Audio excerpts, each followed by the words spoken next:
Hello and welcome everyone. I think we are ready to get started.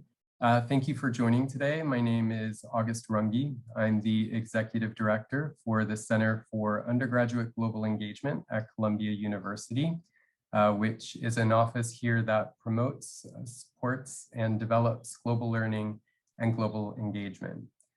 Organized in partnership with Sciences Po's School of International Affairs, Columbia in Paris, Columbia Global Engagement, and the Columbia Global Center, this is the third in a series of webinars dedicated to reimagining cities by exploring global trends toward a new normal during and after the pandemic. So if you're interested in this topic, please continue to follow after the webinar, and you can find some of the past webinars online. You will also have the opportunity to ask questions during the last part of the webinar. Ms. Eleanor Detoisy, a Sciences Po graduate student, will be collecting questions from the audience as we go along. As someone who works in international education, city diplomacy, and urban intercultural exchange are of great professional but also personal interest, especially in the time of a global pandemic and as we emerge into post-COVID-19 world, whatever that might look like.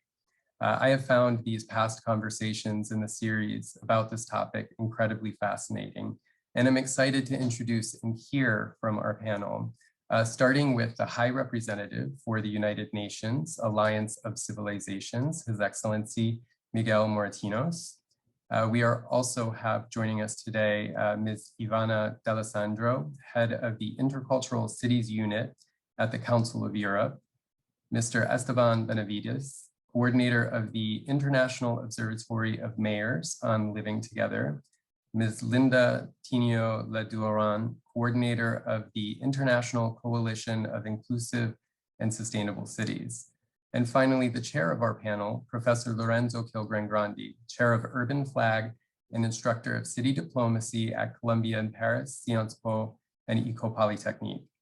On that note, I'll pass it on over to Lorenzo. The floor is yours, sir. Thank you very much, Mr. Ranch. It is an honor to chair such an interesting panel with such distinguished panelists. Well, my job here is just to set the scene, and I'm really excited to do so because I think the topic is really passionate.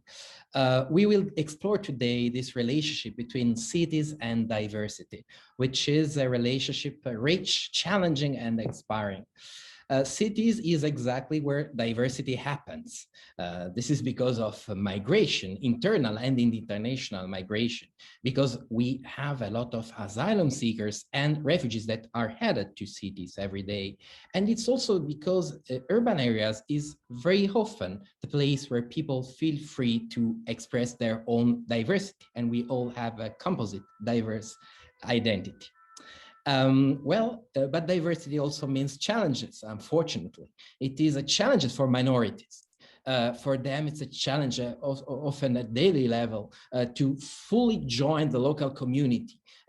We are talking here, of course, about social cohesion. And it is a political challenge because even those leaders who want to commit for diversity, they have to counterbalance a speech which is full of hate, anti-diversity, anti-migrant rhetoric. So this is quite a complex and challenging situation, but it's also a great opportunity. It's a great opportunity for the minorities, of course, to improve the quality of their lives. City can offer services, cities can offer jobs, and it's also a means for a thriving community. So creative communities, sustainable communities, they really dig on the diversity they host, according to many theories, such as the theory of the geography of creativity by Richard Florida. And of course, cities know they have to commit to do that. This is not, unfortunately, an automatic happening. You have to build this beneficial, this sort of positive circle between cities and diversity. And doing so, cities in doing so, they look for guidance. They look against each other, of course. They build together a lot of initiatives. This is a bit my field of city diplomacy, of course, but they also look for guidance to other actors, such as the actors that we have the chance to gather today. And I look forward to discussing with each one of you. Of course, today we are living in a very, very special, unprecedented context. I don't know how many times we said unprecedented over the last few months. And it is in fact true both in the reaction to the pandemic as well as in the recovery that will follow it. So there are a lot of challenges, a lot of opportunities, additional opportunities that we have seen and we are likely to see in the near future. So we have today the chance to explore how this guidance, how this interconnection between urban areas is happening. And it is really an honor to have these distinguished panelists. I would like to, first of all, offer the floor to His Excellency, Mr. Moratinos, to explain us what has been the action of UNAOC in this field, the United Nations Alliance of Civilizations. Mr. Moratinos, the floor is yours. Okay, thank you very much, my dear Lorenzo. Thank you to Professor also August Ranch for launching this webinar. And thank you for inviting me to participate in, I think, a very timely event and sharing the opportunity with other colleagues to discuss what I consider is utmost importance in today's lives of citizens. We use a lot of time the word citizenship, citizens, because they are living in cities. So needless to say, as you say, Lorenzo, cities is the place where diversity, people comes and go and enter and live together. And sometimes we don't really reflect as much as we should reflect the importance of cities. Let me, of course, to thank Columbia University and CIA. As I said at the beginning of this webinar, for me, both of them reflect fantastic memories and experiences. And I think from the UN, as much as we can work with them, I think it will be a mutual benefit, both for the students and for the institution, and also for the UN system, in order that we can get interact together in order to understand better what are the challenges of today. So people will say, what is the UNOAC, United Nations Alliance of Civilization? What we are in this panel? Well, I'm not going to make a long story, but trying to be a long story short, I will say that we have already practically 16 years of existence. UNOSC was launched, it was created by Secretary General Kofi Annan in 2005. And what was the reason? Well, the reason was that many people, many actors, many countries, or some countries consider that there was a gap in the governance of cultural diversity in the UN system. Of course, and I salute the president of UNESCO that has fantastic and huge work. I mean, there has been this certain French sector, kind of competition between UNOSC and UNESCO. I cannot compete with 20 people in my desk with I don't know how many civil servants UNESCO, trying to discuss science, education, and culture. No, the work of the UNOSC is a political instrument. It's a political security tool that can give a certain answer, a certain policy recommendation to the Secretariat of the UN, to the whole member state, in order that we can bridge, this diversity gap, that we can bridge this interface, intercultural, interreligious, controversies, in order to change the perception and the polarization of people living together and fighting xenophobia, racism, lack of respect, and providing understanding and fraternity among ourselves. So in a nutshell, UNOSC is a political instrument of UN in order to facilitate the governance and cultural diversity. And now that we are talking about the reform of UN, and that Secretary General Antonio Guterres is launching his campaign, and hopefully he will be elected again, re-elected again. I think one of area we will try to enhance in the new, let's say, future of the UN system is that this cultural diversity have the political place well included in the whole system. But immediately when I took over my mission as High Representative already 2 years ago, even more, I found myself, okay, let's go. We have a very well mandate. We have a good work talking and putting people together. We will have, good seminar, roundtable, meetings. But what is going on the ground? What are, the way UNOSC can really implement concretely on the ground? And that immediately cities, dear Lorenzo, come to my mind. How we have to use all the stakeholders, and particularly cities, municipalities, are the main concern of the UNOSC. If we want to implement our policy, we want to see and root the principle, the values of our work into concrete action on the ground, we have to establish partnership with the cities. And that's what I tried to do from the first day. Of course, there has been a lot of initiative, and we have some representatives here that are doing a fantastic work on this network of cities around the different areas of the human activities. But from the UNOSC, we have this common goal to really try to establish the respect, understanding among diversity in culture and religion, etc. That's the reason our motto is very known now, is multiple culture, one humanity. Yes, we are one humanity, we are a global citizenship. And in the reform and evolution of international system, and you mentioned that in your very good book, City Diplomacy, Lorenzo, you are already claiming and trying to reivindicate a place for cities in the system. Okay, it's not going to happen immediately, my dear friends. We know how history evolves.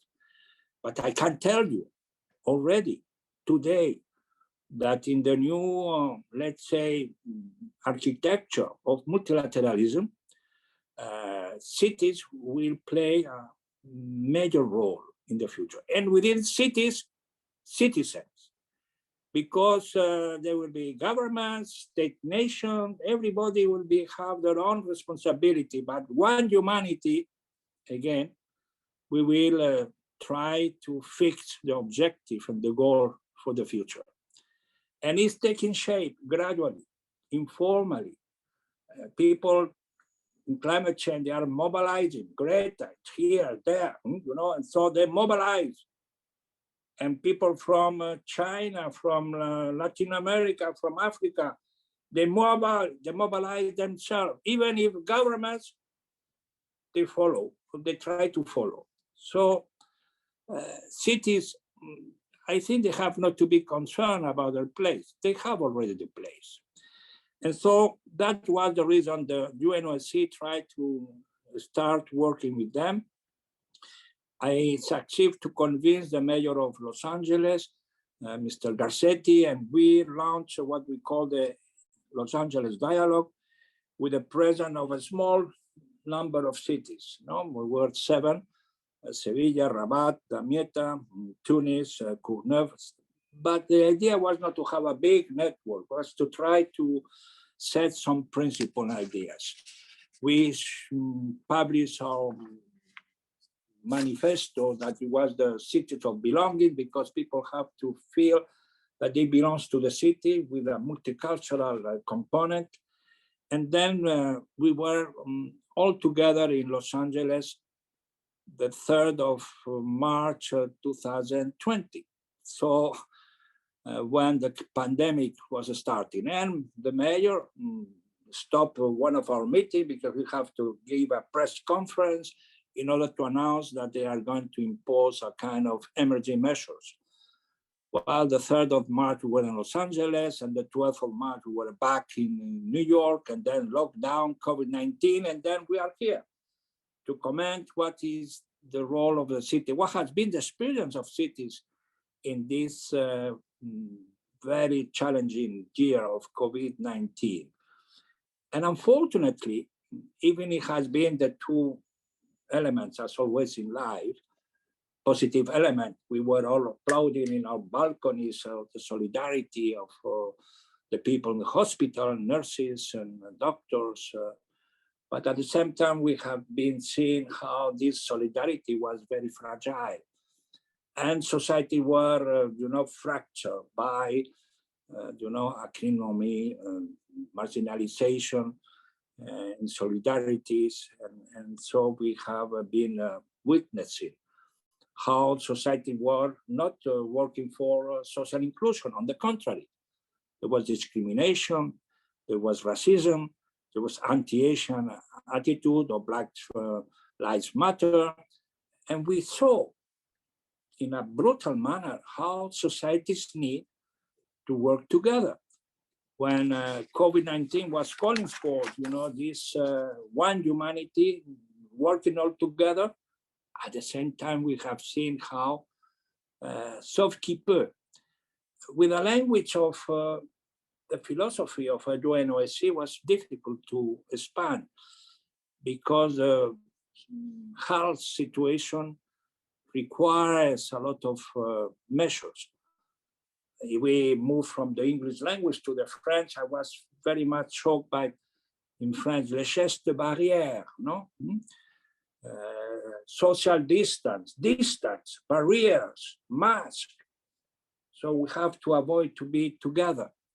We have to protect from the others. We have to segregate, to differentiate. At the same time, we know that either we will work together in a collective manner, it will be impossible to overcome the challenge. Because it's not only a health challenge, it's a social challenge, it's a cultural challenge, an individual ethic challenge. So that's where we are. And of course, the UNOC tried to adapt to this virtual world. We will change our way to work. We send a lot of programs. Plural Plus Youth Video Festival. We launched an Over for Solidarity among COVID-19. We launched a Safe Worship, program. So we try to do our modest contribution, but the most important things are still in front of us. And cities, when I come back and I finish my first intervention, I think cities need a special recognition because cities are the ones who suffer most of this pandemic. And they were the ones who are witnessing this rupture, this disruption of our societies. So, my friend, we have in front of us a lot of work. I think this seminar will give us the opportunity to understand what are the challenges, what can be some solution. And I will keep silent now for the second question when I have some proposal, some specific proposal to share with you. Thank you very much. Thank you very much, Mr. Moratino. I think it's very valuable what you said, this connection between the political element that draws us to give attention to cities and citizens. That's definitely the base of the action of all the panelists today. And so I would like to now leave the floor to Ms. D'Alessandro. We are having here an approach of intercultural cities, and I would like you to ask you if you can present what is the approach that you have put in place in partnership with municipalities. Thank you very much, Lorenzo, and thank you very much for the organizers. I'm delighted to be with you today, and I'm honored to share a panel with so many distinguished speakers. As Lorenzo said, I'm managing Intercultural Cities, which is a program led by the Council of Europe. Now, the Council of Europe, as some of you may know, was born out of a human-induced crisis, maybe the most dramatic of our recent history. And it was set up to build a new concept of societies based on 3 pillars: human rights, democracy, and the rule of law. It was based on international cooperation as a means, and with the conviction that it was necessary to go beyond national identities, valuing the diversity heritage of Europe as a continent and building on a common heritage based on common values and bonds that unite. So it's kind of tricky to consider that 70 years later, this framework, these values, and even the very same concept of international cooperation are put at stake by another crisis, which is not necessarily human-induced, but which is showing how fragile humanity is, but also how fragile our institutions, principles, values are in the face of unexpected situations that underpin our societies. I'm saying this because I have the feeling that sometimes in the race for innovation, including in policy making, we tend to forget the basics, and sometimes we need to go back to the basics for rebuilding from there. So it has been evoked already, the impact of the pandemic, and I don't want to spend too much time on that. But I think it reveals situations that were already there, challenges that were already there and were already known. The impact depends very much on countries' wealth and resources. In wealthier countries, it impacts disproportionately people, groups, and territories which were already vulnerable to COVID, to a society before the COVID crisis came out. And among those groups, we know that those who suffer from invisibility also are again more impacted. So the challenges we are facing today are not new, they are already there, and we know the causes. The point is that we need to really make a shift in mentalities and understand that if we leave inequalities and discrimination unchecked for vulnerable groups, in reality, we are putting barriers to human interactions, separating and marginalizing individuals, and preventing the society from benefiting from this diversity. So yes, it's true, diversity can be an advantage. It poses also challenges, but if it is managed in a competent and skilled way, it is an asset for the society. But despite the evidence that it can be a resource, taking advantage from it is not automatic. It's something that requires to be carefully engineered and requires public policies that are able to harness the diversity asset for the benefit of the whole community. And it is with this in mind that already 13 years ago, the Council of Europe launched Intercultural Cities, which is quite peculiar because we are an intergovernmental organization, so made up of states, while for this program that was born for addressing integration, so dealing with cultural diversity, migrants, refugees, asylum seekers a long time ago, it is with cities that the Council of Europe decided to partner. And the reason it's quite evident, if you want. Despite being an organization being built on legal standards, we also acknowledge the fact that the law alone doesn't suffice, and that when it comes to inclusion, you need to take into account the human factor. And if equality is primarily the task of the states, at least when setting the frame of rights and principles, diversity is something that needs the joint effort of all levels of governance, and interaction, meaningful cross-cultural interaction, happens at the local level.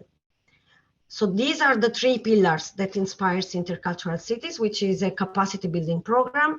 As I said, targets local authorities, not only in Europe, but also globally. Montreal, who is speaking later, is part of this endeavor, and consists in supporting the local authorities into putting in place a framework of policies that are cross-sectoral, that are aimed to be mainstreamed, that includes tools for identifying and preventing systemic discrimination, governance models that empower all members of the community to develop their potential, the structures that promotes active citizenships and meaningful participation in decision-making, the creation of places where these cultures can hybridize and meet and promote mutual understanding, trust, reciprocity in relationships, and build capacity and competence on how to handle intercultural societies,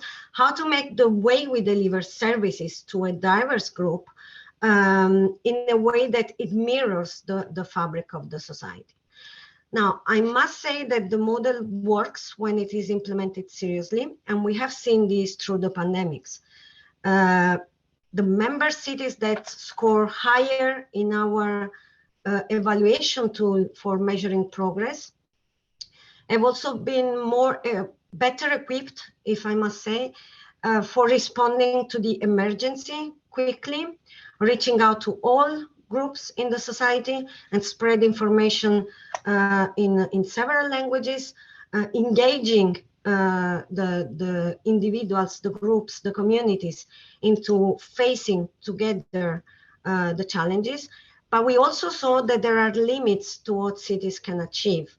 And from comparing data, also comparing the data from the MIPEX, the index that measures integration policies at state level, we have seen that cities performs better when they operate into a national context that is favorable to intercultural integration. And that is why 4 years ago already, we started piloting a new model for multi-level cooperation, bringing together states and cities, and where possible, also regions. They're not present everywhere in Europe, to work together, share practices, and co-create the policies, the framework that will foster inclusion. I'm very happy to say that it's not anymore a pilot. Since 2020, despite the COVID pandemics, we managed the Committee of Ministers of the Council of Europe to agree to the creation of a new steering committee, which for the first time is seeing as a political structure cities and states sitting in the same committee with the same rights, working together to prepare a model strategy for the national level. Before concluding, I want to touch, I'm sorry, I'm super passionate about my work, and the topics we are touching upon are really complex, so I'm always afraid of simplifying. But if I should choose two topics, I would say in terms of innovation, multi-level governance with a mix of horizontal top-down and bottom-up approaches is necessarily a must if we want to achieve a real transformation of the society. A second point that seems to me relevant, because it's important, but also because it's always forgotten, it's communication. It has been touched upon a bit by His Excellencies, Mr. Moratinos before, but it's crucial for a strong leadership to have a strong discourse which is open to diversity, which shares the vision of the society as a diverse society where equality matters, where equality has to be enforced, and where interaction should happen without being afraid of this cultural mix, because we have this common basis of common values that is non-negotiable. It's the human rights framework, and that frames this interaction. And communication is also important because it helps fighting fake news, hate speech, prejudice, discrimination, fears, and so on and so forth. But it's important because in the end of the day, you may have the best policy. if you don't communicate about it, if you don't make the citizens understand its rationale, the purpose, the ultimate goal, you will never get citizens support, citizens engagement, citizens ownership, which is actually what you need to trigger the collective action that will lead to the change. And again, in the pandemics, we have seen very clearly many examples of courageous mayors who took all opportunities to shed the light to the contribution of the diverse group that compose the society into the joint fight to the pandemic. I'm really convinced that, yes, we are living an unprecedented situation, as said Lorenzo. It's not pleasant, it's dramatic. It comes with a high price and high losses. The way we are going to be remembered by history when dealing with this pandemic will depend on us. And we have there a huge opportunity of starting a new book, building on the basics, and write the page that we want to remain for history. I think I will stop here, but I will be glad to answer any question later on. Thank you very much, Ivana.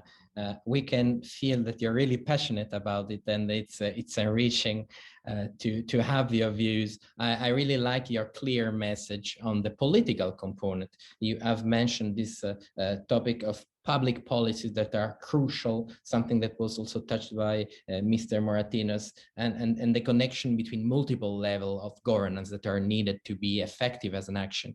And regarding this topic, I think it's useful to move to another intergovernmental level at the global level, that of UNESCO, that has its own network of cities dealing with inclusion and sustainability. And for that, I would like to leave the floor to Ms. Linda Tinio. Thank you very much, Lorenzo. Good morning or good afternoon to everyone. My name is Linda Tinio Ledoirin. I'm working at the Social and Human Sciences sector of UNESCO. I am very honored to be together with you, the eminent panel of speakers. I couldn't agree more with all the insights that you have shared. And I think that we are going to find a lot of converging points in the work that each one of us is doing. So thank you to the organizers. Thank you to Lorenzo. Thank you to Severin, to Sciences Po, and to Colombia for this very, very important webinar. So let me start by giving a very short introduction on what the network I am coordinating is about. It is called the International Coalition of Inclusive and Sustainable Cities.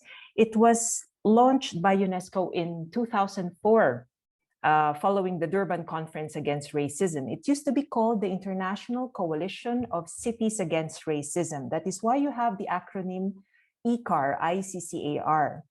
However, through the years, including during the development of the Sustainable Development Goals and the seminal conference on Habitat 3 in 2016, UNESCO decided to revitalize this network by extending the mandate of the social and human sciences into not only looking at racism per se in the mandate of the cities, but also looking at the positive side of inclusion and diversity in the urban space. So what does ICCAR stand for? This 500 plus member network, a global network of cities around the world, promotes global solidarity and collaboration to promote inclusive urban development free from all types of discrimination. It is a unique city platform because it has a global outreach that has 7 regional and national coalitions. So you have 5 regional coalitions and 2 national coalitions, the USA and Canada. These cities are committed to what we call a 10-point plan of action. They have a variety of policy responses to foster inclusive policymaking, to advance capacity building initiatives with the citizens and with the residents in the urban space, and also to promote advocacy and communication. So ICAR is very unique because it is a UN policy-making platform that also has a very good interface with the member states of UNESCO, which totals 193 member states from around the world. Now, what happened during the past year when the pandemic struck? We at UNESCO consulted our member cities, and we thought that despite all the different responses that the international community has in tackling the challenges of the pandemic, we really think that the social issue of inclusion should be highlighted during the crisis. So we organized from April to September a webinar series with 15 editions entitled Inclusion in the Time of COVID-19, Addressing Racism, Discrimination, and Exclusion. We wanted to zero in on the most vulnerable populations who have been left behind during the pandemic.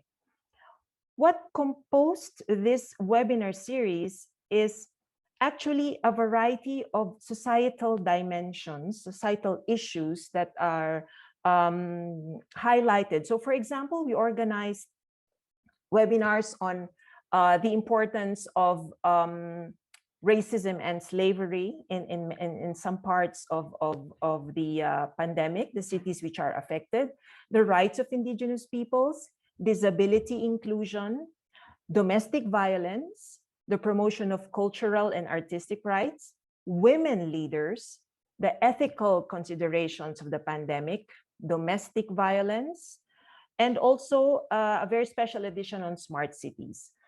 The takeaways are very varied. What the cities, what the mayors have taught us is that in the policy responses that they delivered during the crisis is that we have to look at the main message of leaving no one behind and encouraging solidarity among all the populations in the urban space. Mayors have also given emphasis on the very important view of encouraging inclusive governance, meaning there is a need to consult all the different populations in the city, not only the policymakers, but there has to be an exchange of ideas on how to address the challenges of the COVID-19 pandemic together with the populations themselves. There is also a very important issue that was raised by the mayors and the cities in this webinar series. It is digitalization is a game changer that needs to be regulated. We all have used social media for all information and knowledge sharing during the time of the pandemic, but there has to be some tools that will enable even the most marginalized populations to access these digital tools. And there also has to be a regulatory mechanism so that we can counter the misuse of social media, including the proliferation of hate speech or the different types of racist behavior that are present still in the digital platforms. And last but not the least, the mayors have agreed during this webinar series that decision-making must be guided by social and ethical values. And we think that this is the core message that the webinar series wanted to give out to the international community. During the months at the peak of the pandemic, we also organized a webinar series with the research backed by a research team on the socioeconomic impacts of COVID-19 in sub-Saharan African cities. So it was a consultation with the different mayors of the different cities of our coalition to see what has been the different effects and ramifications of the pandemic to the different populations in Africa, including access to services, the efficiency of, let's say, provision of food, health, and services. Also looking at now the vaccine campaigns in these sub-Saharan African cities. So we think that also data, by doing surveys among the populations, this is a very important tool to enable us and the policymakers to look at the different needs assessment mechanisms. Now, aside from these webinars that we organized, we also conducted a series of master classes on racism and discrimination. This is a very unique capacity building initiative conducted by UNESCO since 2019. The masterclass series aims to empower young people, high school students as a main target, with the tools to understand what makes racist and attitudes and behavior emerge. So this is a social and behavioral study of how sometimes we are not aware ourselves that we are harboring such type of prejudices. So we train young people from around the world in collaboration with cities so that there is a capacity building of the knowledge and the skills that are harnessed by the young people, and they themselves become champions in their own right of being young people who fight against racism and discrimination. Now, with a host of different cities around the world, we were able to organize around 10 master classes last year. We collaborated with different cities, including Heidelberg, Mexico City, Paris, Guadalajara in Mexico, Lausanne in Switzerland, and in Guadalajara in Spain recently.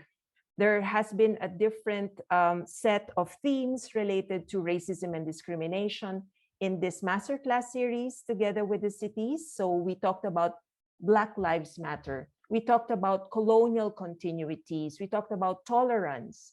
We also talked about how sport can be a tool for inclusion in the urban space. So this is a variety of themes tackled during the master classes. And we are proud that we have now a community of practice of young people around the world who are considered as champions against racism and discrimination.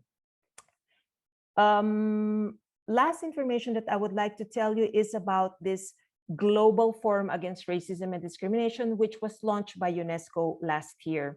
Member states of UNESCO adopted in December a global call against racism, which is a very strong political statement against racism adopted by the member states and calls for a strengthened anti-racism program and anti-discrimination program within UNESCO and in collaboration with the member states and also with our different city networks around UNESCO's different program sectors. This is a very open forum where we would like to build multi-stakeholder partnerships, including with cities, including with you as institutions, including with the academic and scientific communities, so that we can work together and build a common front against racism and discrimination. So with this, I would like to invite the different institutions in this webinar to work with us, collaborate with UNESCO, first and foremost with the cities as our own agenda, but of course, with also expanding the partnerships to the different sectors, working against the different societal issues that pervade within the COVID-19 pandemic. So thank you very much. And we hope that we can have another exchange on the concrete steps where we can collaborate together. Thank you. Thank you very much, Linda. And thank you for this proposal. I think it's very timely. It is very important that the different actors that have been showing this similar vision, really compatible, highly compatible, cooperate in order to join forces and do even more and go even further. I think that's great. And thank you also for raising the point of the importance of dialogue and exchange with the broadest array of actors and citizens, which is absolutely crucial. I totally agree, to get the pulse, to understand what is happening. Sometimes we think we know, it's better to ask, I think. And last but not least, we have the chance to have Esteban Benavides, which has a sort of a double hat. He represents the Municipality of Montreal, which is one of the most active, has already been mentioned, in fact, in the framework of, as a member of different activities in ICAR, in the Council of Europe Intercultural Cities Network, and so on, but has also its own programs. The City of Montreal chairs two important entities, the International Coalition for Mayors of Living Together, as well as the Commission for the Living Together of the International Association of Francophone Mayors. So I would like to ask Esteban to please present what they are doing. Yes, hello. Thank you very much, Lorenzo. Good morning, good afternoon to everyone. I'm very glad to participate in this event. Thank you very much to Sciences Po Paris, Colombia, for the invitation, for the organization of this event. And I'm also very happy to share this space with all the panelists. And we have seen that all our initiatives converge very much, and we work on a common goal. So as you were saying, Lorenzo, I can share both the perspective of the City of Montreal, what are a local perspective, but also the one of the Observatory, which is a network that we coordinate from Montreal. Just a few words about it. The Observatory was launched in 2016, following the first Summit of Mayors on Living Together. Actually, just to give the context, around this time, 2015, 2016, there was a context where a lot of cities were a target by extremism. And there was also a solidarity between cities about this common talent. So Montreal took the initiative to gather mayors from different cities around the world to discuss about the common challenges related to social cohesion. Cities are on the front line, so they need to know and share best practices on how to deal with the opportunities and the challenges of social inclusion and cohesion. And that's how the Observatory was created, as a platform for mayors and for cities to share best practices. So now it's a network that includes 55 cities in most regions, and which is coordinated from Montreal. At the Observatory, we also promote the idea of city policies on living together. Actually, we have realized that cities are promoting this idea of social cohesion, inclusion, and so this is a space to exchange best practices, but it's also a way to promote the values that come with it: solidarity, unity, cooperation, and which are particularly important in time of crisis. So just to come back to the local perspective of here in Montreal, as you know, cities have been on the front line of dealing with the COVID pandemic. Also, to give you the context, during the first wave, Montreal was one of the epicenters here in Canada. Actually, 60% of the total deaths were concentrated here in Quebec, were concentrated in Canada, in Montreal, I mean. And of course, the pandemic highlighted the existing vulnerabilities and inequalities within our communities. This particularly affected some particular groups. Of course, we're talking about diversity, but more broadly on social cohesion, we can realize that it affected particularly homeless people, for example. So the city had to create and accommodate homeless by creating emergency shelters, by transforming hotels into temporary shelters. The city also realized that some parts of the city, some neighborhoods were more affected by the pandemic because the population used to work, we used to be frontline workers, for example, or there are more immigrants living there. So they were more affected, and the city had to take some special measures to bring the information, to have to reach the population in these neighborhoods where it was more difficult, for example, to keep social distancing. And another important aspect is about the aspect of discrimination. Actually, as you all know, there was a movement during the pandemic about discrimination, and particularly about racism, following the tragic murder of George Floyd, which created a movement. And it also resonated very strongly here in Canada. Here in Montreal, there was already an ongoing consultation on the topic, which had been carried out for the 2 years before, but the results were presented at this time, and it was a very good opportunity to the city to take action to nominate a political officer in charge of racism. That's a strong action, and that was very new. And also to create a special office for discrimination in order to tackle the issue of discrimination and racism within the city structure and in different actions regarding the community. So these are kind of the highlights of the city actions regarding to the pandemic. And in the international aspect, of course, cities were very much interested to strengthen their cooperation, sharing best practices during the pandemic period.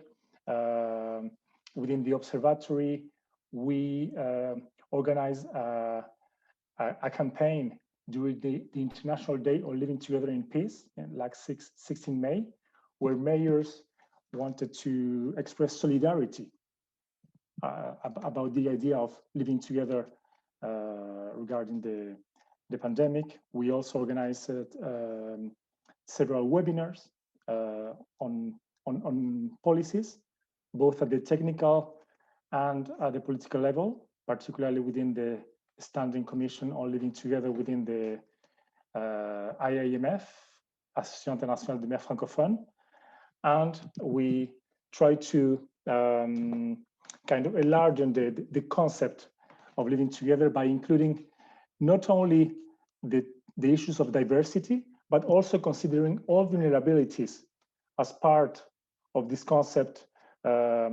As you were saying, we have to consider diversity and the challenges of discrimination, but also the challenges of inequalities that many times come together, and that has been highlighted by this crisis.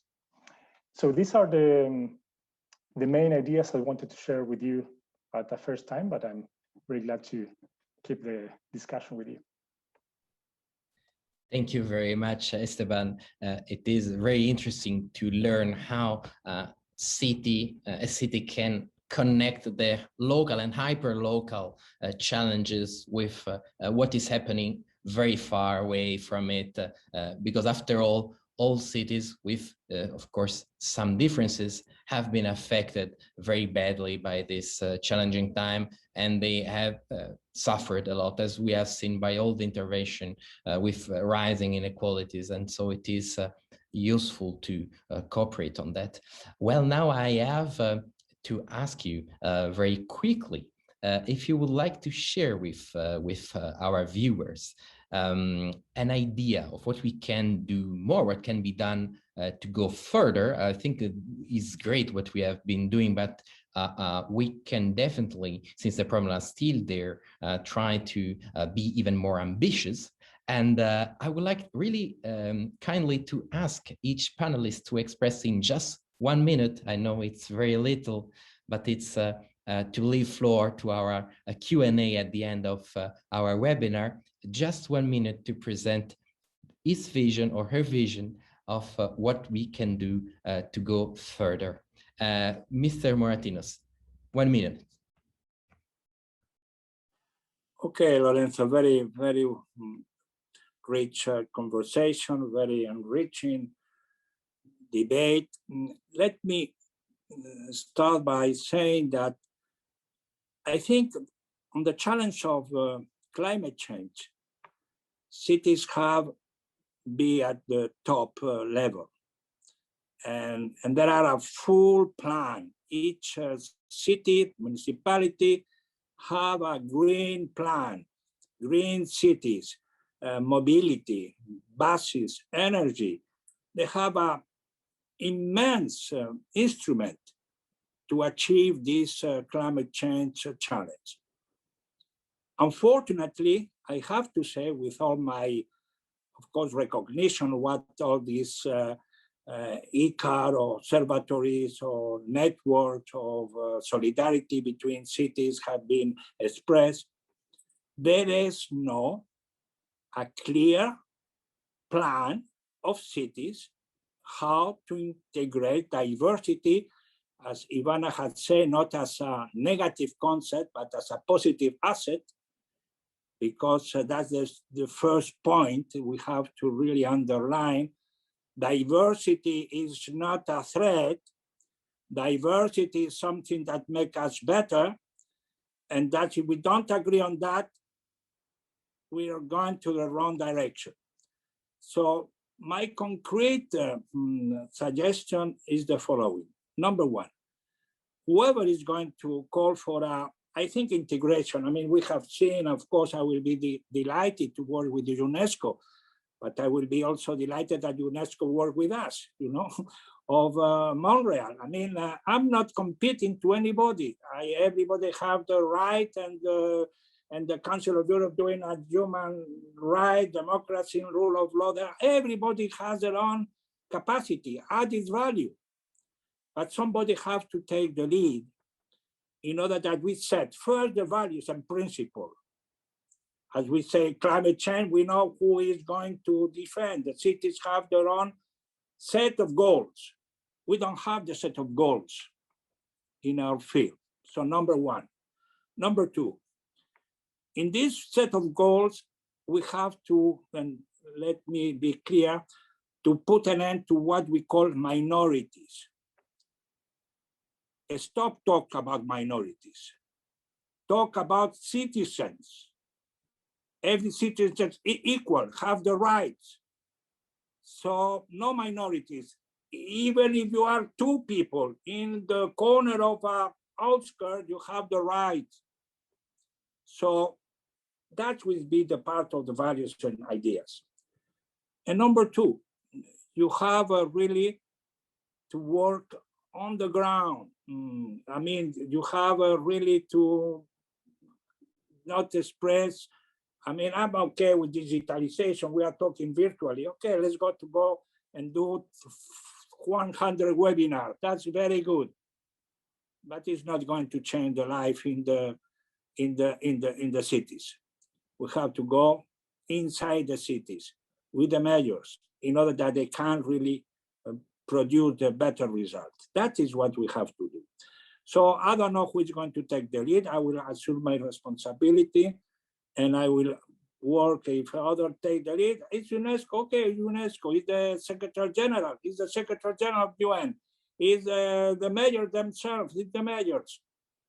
But we have to take stock of what has been achieved now, and then looking for the future. Now I think we have to start a new page on this diversity at the same level of the climate change. Yes, we have to save the planet, my dear friends, but we have to save the humanity, how to live together. And where they live together, the majority of people live in cities. So let's establish a plan where we can live together, respecting all of us. Thank you. And that's your turn. Thank you very much, Mr. Moratino. This is a real challenge that you mentioned, and I'm really interested in knowing what the other panelists think about it. I will ask kindly to just respect the 1 minute so we leave floor to the answers from the Q&A. Thank you very much, Ivana, sorry. Well, I will be brief because I subscribe fully to what His Excellency Moratinos just said. Thank you very much for that. I think we need to speak with the same voice. I think we need to join forces. There is a crisis of multilateral cooperation because of nationalistic discourses and identity. Well, I'm not quite sure what identity means. So we shall start by leading by example, and we have to find a way to talk to each other. And the second thing I think it's important is remember that we as public servants, we work for the citizens. And if the legal framework doesn't allow us to include all the residents, then we have to be smarter and find ways to ensure participation happens through other channels, and not to forget that participation cannot be linked only to nationality. Nationality nowadays means very little things. The link with the territory is much stronger. Until things change from the legal point of view, we have to join forces to find other ways to build bridges with the citizens and really work for them. Thank you. Thank you very much, Ivana. I'm glad that I can see a sort of a front emerging from this call. Linda, the floor is yours. Thank you. I concur with the insights of His Excellency and Ivana. I will be very brief. I think aside from what they have suggested, I think we have to take advantage of what we have as resources in this webinar. We have Sciences Po, we have Colombia. These are young people. We have to invest in the young people's creativity, innovation, and the dynamism. I would like to see the possibility of looking at joining forces to do a campaign on how cities could be leveraged as global actors in the current situation. I would like to see maybe a campaign or a project that could be done by the students, many of whom are listening right now. That's my first point. My second point is that in the different webinars that we have conducted and in the others that many others that have been organized, we know that there is a lack of data in policymaking processes. I think that this gap or this dearth of data could be done within the framework of university research. And I think this is where we could find alliances with our different institutions and the different schools working with us here in this webinar. We should try to imagine cities in a way that social policies are informed by an evidence base, which is the data that we do not have yet. So let's try to aspire for something like that, maybe a project in a few years' time, come up with resource mobilization strategies so that we can get more partners as we go along. And I think this is one concrete way that could be done together with different actors in this webinar. Thank you. Thank you very much, Linda. I have to say, Colombia and Sciences Po will be thrilled to cooperate on such a passionating task and give their contribution, which is the contribution, of course, of researchers, but first and foremost of students, as you have mentioned. That's really the soul of universities, and it's the most interesting part, I think. And please, Esteban, your quick remarks before leaving the floor to our students and let them ask a few questions. Yes, thank you. Well, I very much agree with the different ideas that were shared. On my side, I think there are two levels. I think at the local level and the more international one. At the local level, I think the idea of setting the example. I mean, the city is one important actor, but at the local level, there's a full ecosystem of actors related to the city, civil society, and cities are the ones that can set the example in order to improve and to inspire other local actors to do actions on diversity. And then at the international level, there is how cities inspire each other through their own initiatives. Cities learn a lot from what other cities are doing. That we can recognize that through our different initiatives. But it's true, as His Excellency Martinez was mentioning, that we are not, if we compare to the climate change agenda, for example, which is much more advanced, which has been there for 30 years, we are not there yet. We are paving the ground, and we have much more way to do.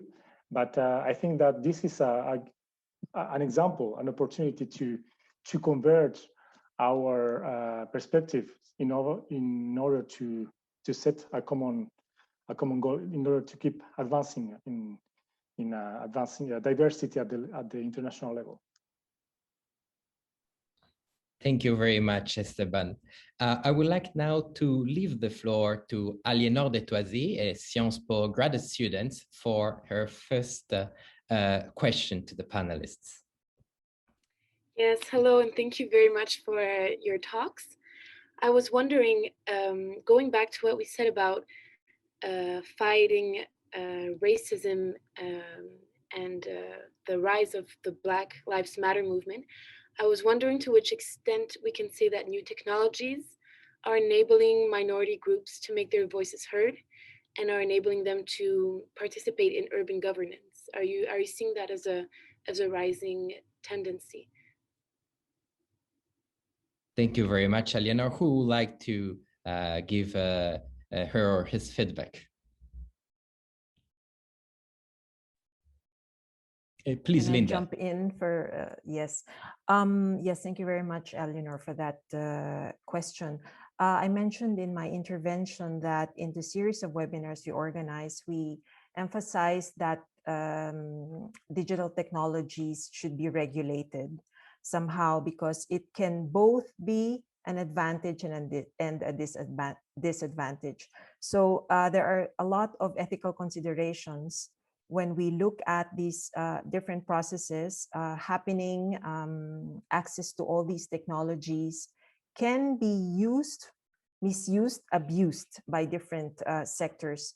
So perhaps there is a way to work together. I'm saying this because UNESCO is also trying to look into this, into building a mechanism of, for example, how do we control hate speech through social media?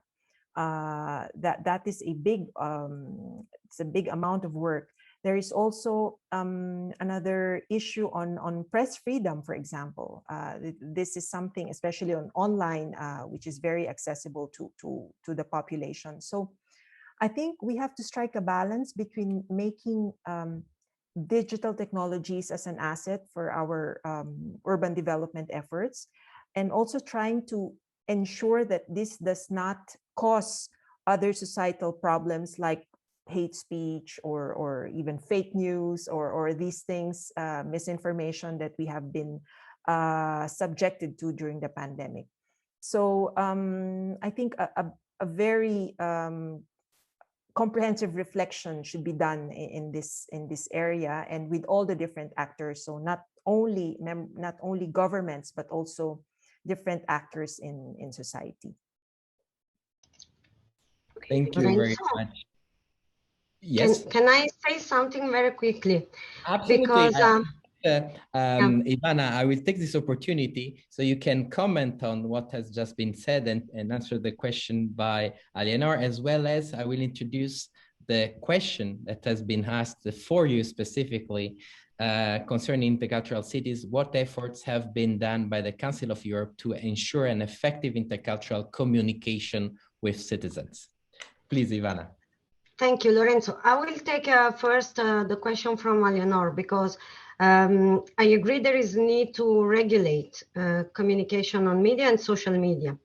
And at the same time, we are coming out from a pandemic which has cut us from real interaction. And I think it's important to also remember that we can, everyone, every citizen can be a means for countering prejudices and stereotypes in real life.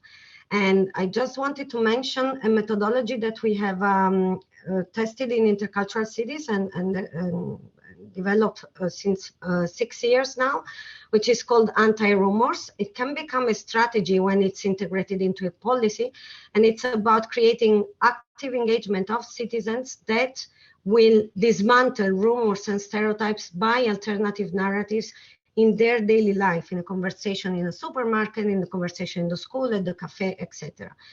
To answer the question from Maria Jose, creo que era, we have developed a training module for mayors to ensure their communication is intercultural, prepare them countering hate speech through alternative narratives, and also learn how to transform their communication in a way that it's really inclusive.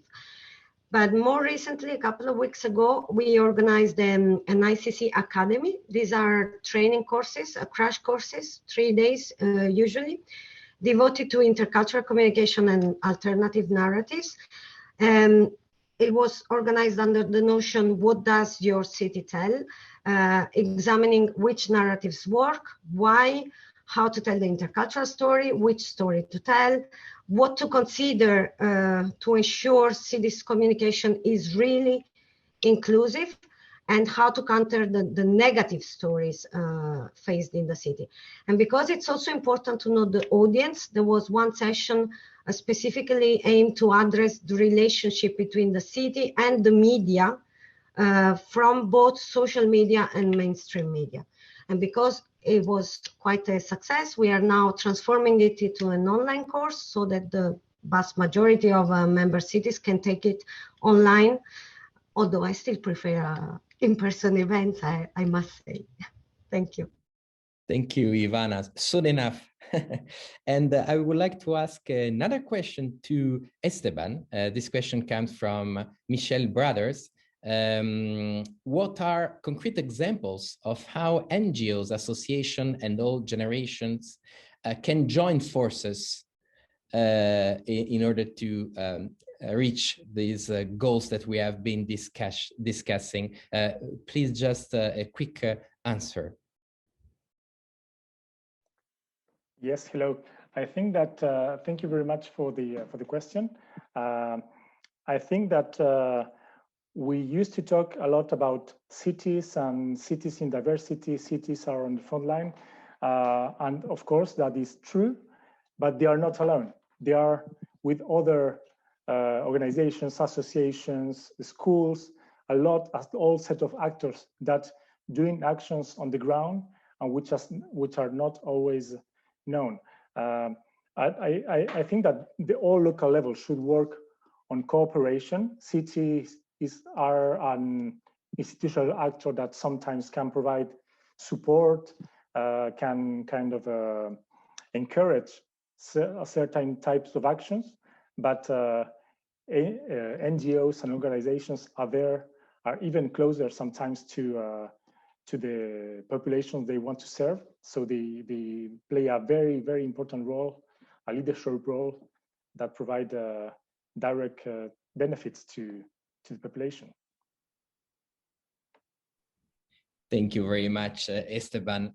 Unfortunately, this is all we have time for today. I think we could go on another hour and more to discuss this. And I would like to conclude maybe by highlighting some of the topics that you have highlighted, and I think they are recurring. So they can represent somehow of the basis for a further step for an evolution of this talk that we have initiated today. So, well, first of all, this acknowledgement of the vulnerability of the fact that cities are doing a great job, but that's not enough. We have to do more. Cities have to react and be even more ambitious. The solutions that seems to appear from this panel is a sort of a collaborative solution, which encompasses both the local level with, as Esteban was saying, the different actors of the territory, the intergovernmental level that has been mentioned by Ivana, Mr. Moratinos, which has to come together, as well as Linda said, this importance that the different actors that are already there, they cooperate with each other and they try to come up with a sort of a common, a shared agenda to advance all together. The will is there. I'm sure this will be possible. This will be take very soon. As for the academia, we are in it and we look forward to cooperating with you. I would like to thank you once again, our distinguished panelists, for joining us today, to thank you Columbia, to thank you PSIA for hosting this wonderful event. Thank you to Alienor for the support with the questions, and thank you to all the viewers for tuning in. And of course, see you soon and take care.